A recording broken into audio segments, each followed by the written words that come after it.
Hello, my dear friends. How are you doing? Hope you are having an amazing day and not having to deal with drama. Ready for new stories I have for you today? Let's go to the first one. And don't forget to listen to the end of the story, guys, to hear my insights. Enjoy the stories, and don't forget to like and subscribe. And of course, don't forget to leave a comment. I, 24 male, grew up in a household where favoritism wasn't just subtle. It was practically a family tradition. My older sister, Anna, 27 female, has always been the golden child. My parents adored her and constantly made it clear that she was their pride and joy. For as long as I can remember, Anna got the best of everything. She had elaborate birthday parties with bouncy castles and magicians, while my birthdays were low-key affairs with a homemade cake and a few relatives. When Anna got into her dream private college, my parents proudly paid her full tuition. I was told to apply for scholarships because money was tight. At 18, Anna was gifted a shiny new car. I, on the other hand, inherited my dad's old sedan, a car that broke down so often it felt like a liability more than a gift. Growing up, I tried to rationalize the differences. Maybe they thought Anna needed the extra help because she was a girl. Maybe I was imagining the favoritism. But as I got older, it became impossible to ignore. No matter what I did, whether it was excelling in school or staying out of trouble, it was never enough to compete with Anna. About 8 months ago, my health took a sudden turn for the worse. I started experiencing excruciating abdominal pain that wouldn't go away. At first, I thought it was just something minor, but the pain persisted and got worse over time. It reached the point where I could barely eat. I was losing weight rapidly, and even walking felt like a chore. I finally went to the doctor, who told me I needed several diagnostic tests to figure out what was wrong. The tests were expensive, and my insurance didn't cover most of the costs. I was terrified, not just of what might be wrong with me, but of how I was going to afford the care I desperately needed. Feeling concerned, I turned to my parents. I sat them down and explained everything: the pain, the tests, and the financial burden I was facing. I told them how scared I was and asked if they could help me cover the costs. Their response broke my heart.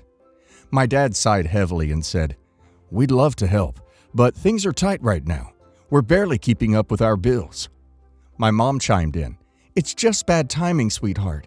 You'll figure it out. You're smart and resourceful." I was crushed.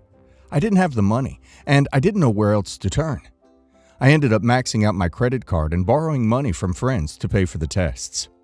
The diagnosis was a serious condition that required surgery, another massive expense I wasn't prepared for. Once again, I went to my parents, hoping they'd understand the gravity of the situation. But their answer didn't change. "We're sorry," they said, "but we just can't afford it." A few months later, I was visiting my parents for dinner when I overheard a conversation that made my blood run cold. My dad was on the phone with Anna, and he was talking enthusiastically about her new business. He said things like, "We're so proud of you," and "Don't worry about the money. We're happy to invest in your future." At first, I thought I must have misunderstood. Surely this couldn't be the same parents who had just told me they couldn't afford to help with my medical expenses. But when I confronted my dad after the call, he admitted it. They had given Anna a substantial amount of money, thousands, to help her start her business. I was furious. I asked how they could claim to have no money to help with my health, but somehow find enough to fund Anna's business. My dad got defensive and said, "It's an investment. Anna's business has the potential to bring in more money for the family." My mom chimed in. "We had to prioritize. Anna's business is a once-in-a-lifetime opportunity." Their words felt like knives. They had prioritized Anna's business over my health. They had chosen to gamble on her ambitions while leaving me to fend for myself during one of the scariest times of my life. When I told them how betrayed and hurt I felt, my mom brushed it off, saying, "You'll be fine. You always figure things out." That was the final straw. I couldn't stay in a house where my well-being was treated as an afterthought. That night, I packed my bags and left. I moved in with a friend and decided to go no contact with my parents. The first few weeks were hard. I missed having a family, even if they weren't perfect. I kept replaying the conversation in my head, wondering if I was overreacting. But the more I thought about it, the more I realized that this wasn't just about the money. It was about years of feeling like I didn't matter, of always coming second to Anna. For the first time in my life, I decided to put myself first. Living without my parents was both liberating and painful. On one hand, I no longer had to deal with their constant favoritism. On the other hand, I felt a deep sense of loss. I had always hoped that one day they would see me as an equal to Anna. Walking away meant accepting that this might never happen.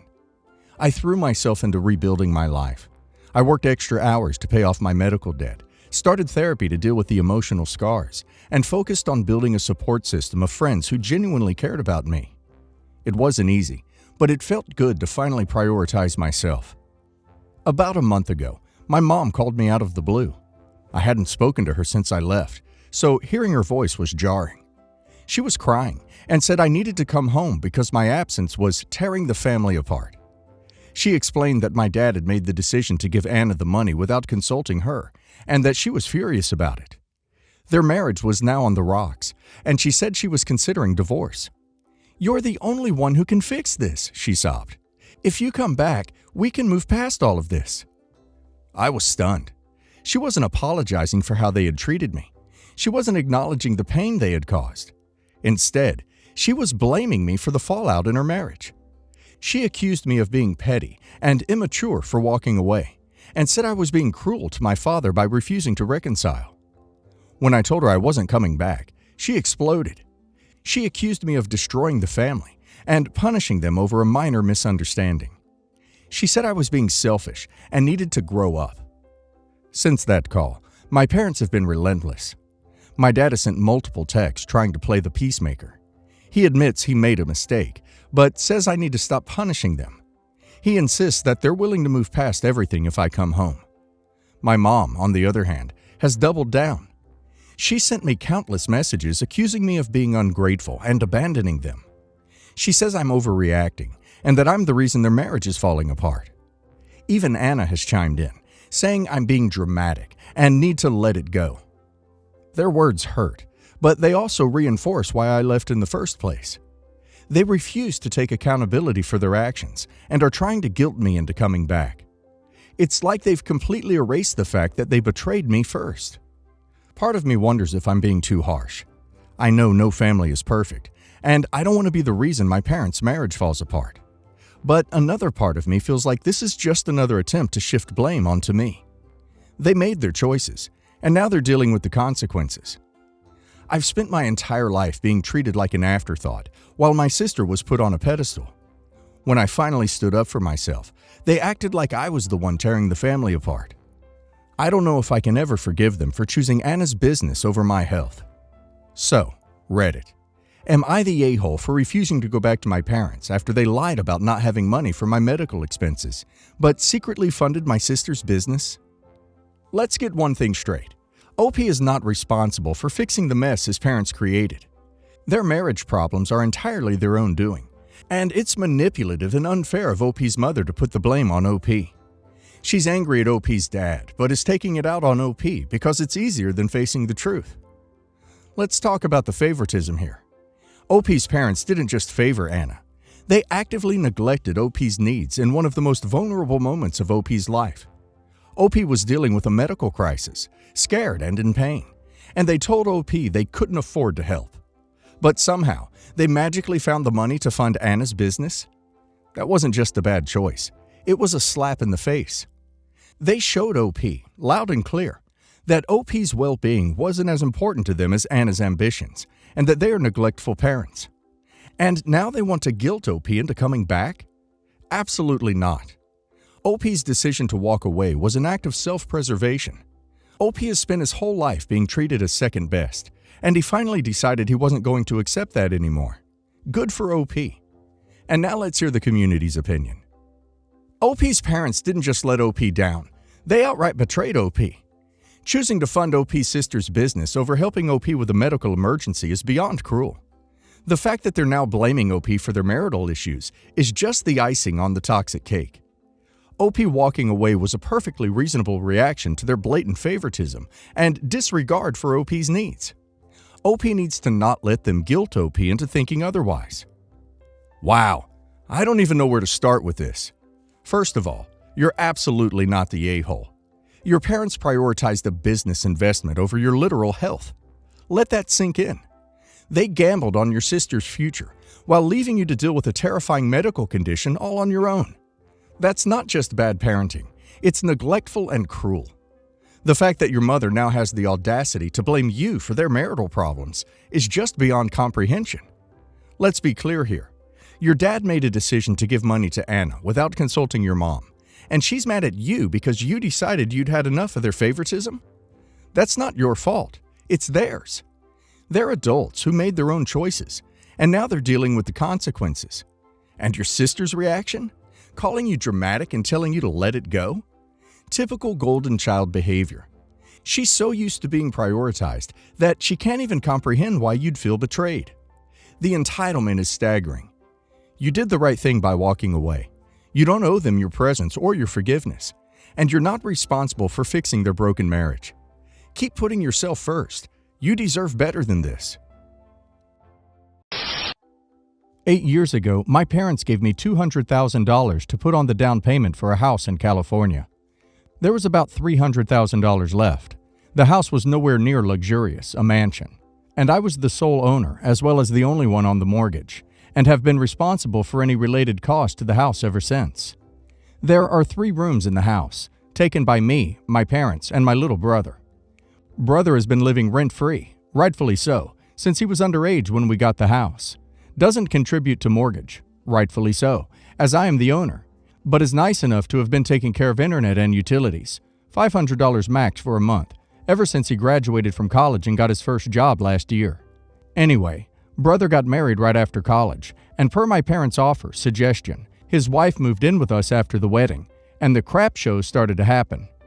The girl is completely insufferable to live with. Long story short, I want them to move out. As my parents are old and unable to give him another down payment to start his new home, we settled on me giving him back his half of down payment, $100,000, plus another $50,000 counting for inflation and good faith.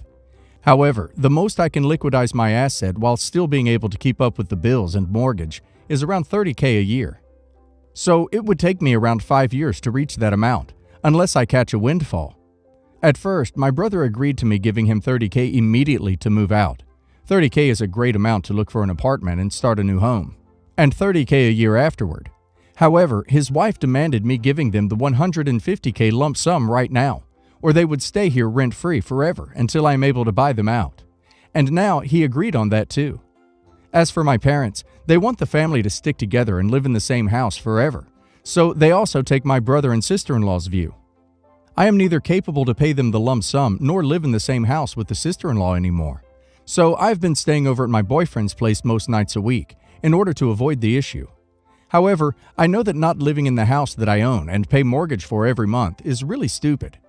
Part of me just wants us to use legal owners' rights, serve them a notice, and give them 30 days to move out without paying a dime. But I know it's a selfish, crappy move, and my whole family would hate me forever. So what should I do? So they are living rent-free until you can pay them $150,000. Meanwhile, you are paying a lot of money for your bills and your brother and wife only $500 a month for internet and utilities. So you will end up paying $450,000 for a home, taking care of 4 people, dealing with their BS, and in the end, your brother and his wife will walk away after 5 years with a profit of $120,000, if it goes like planned. You are being taken advantage of by everyone. Time to stand up and tell them something like, I pay you the $100,000, 50-50 from the total amount that you got, minus the rent he and his wife owes you. Maybe include some other bills you pay for but he also used. And that from now on, they need to contribute every month until they move out. If they refuse, give them a 30-day notice. You got a $200,000 down payment in exchange for living with your parents for the rest of their lives. Now you are agreeing to give 3/4 of it to your brother, but you are the one who still lives with your parents? That makes absolutely no sense. There has not been anything close to 50% inflation in the last 8 years. The fact that your parents agree that you should give them $150,000 makes me doubt that they're on your side. Honestly, you're totally right to kick these people out of your house if they refuse to pay fair market rent. They're actively trying to take advantage of you. If your parents want to keep the family on good terms, then they need to lay down the law with your brother. They gave you that money because they couldn't afford their own house, I'm assuming, and they wanted somewhere to live. He is not entitled to take half that money and go live by himself. Never mind 3/4.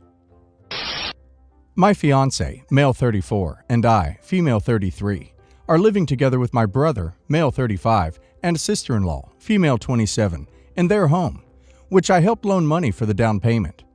We're looking for a place to buy, but the market is crazy, so we decided to live with them at their request to deduct the money I loaned. And it would have been cheaper for us than renting an apartment, so a win-win for both. We all get along just fine and vacation together frequently. Because my bro is mostly out with friends, my sister-in-law at home with us most of the time. I often hear my sister-in-law compare my bro to my fiancé. Things like physique. Fiancé, I, work out to stay in lean shape, and bro, sister-in-law, does not work out. Bro looks shabby, have a little stomach while she younger and still looks great without workout. And how my fiancé helps around the house and do laundry for me.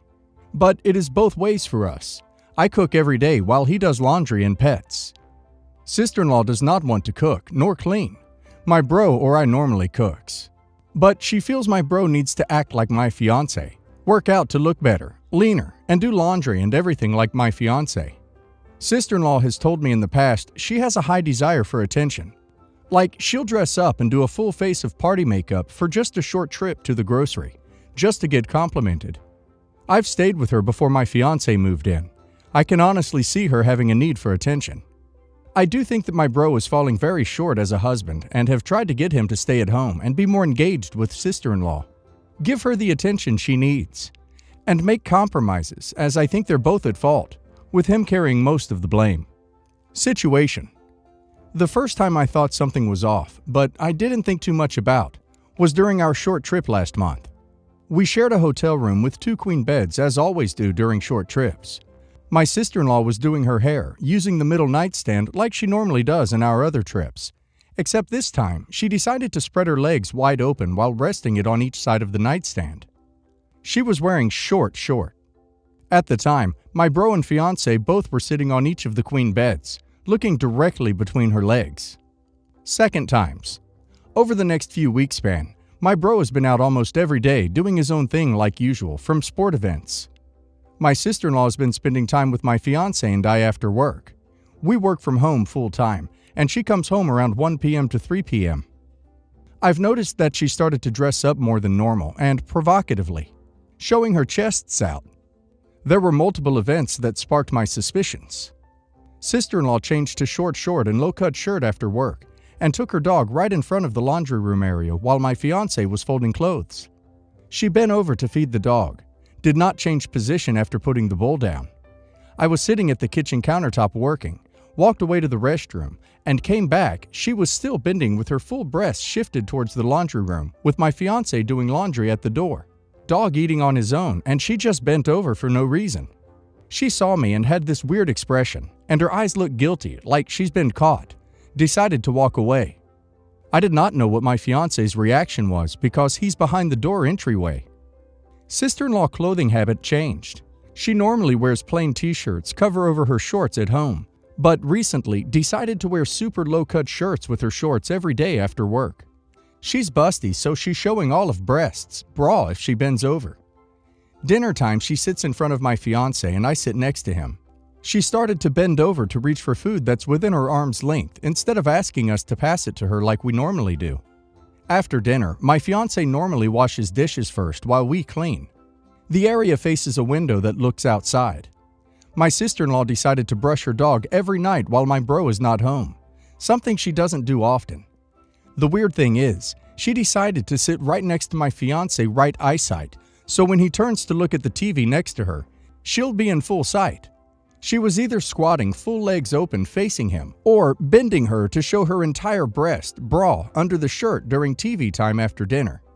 She changed her seating to sit in the chair directly across from my fiancé and I.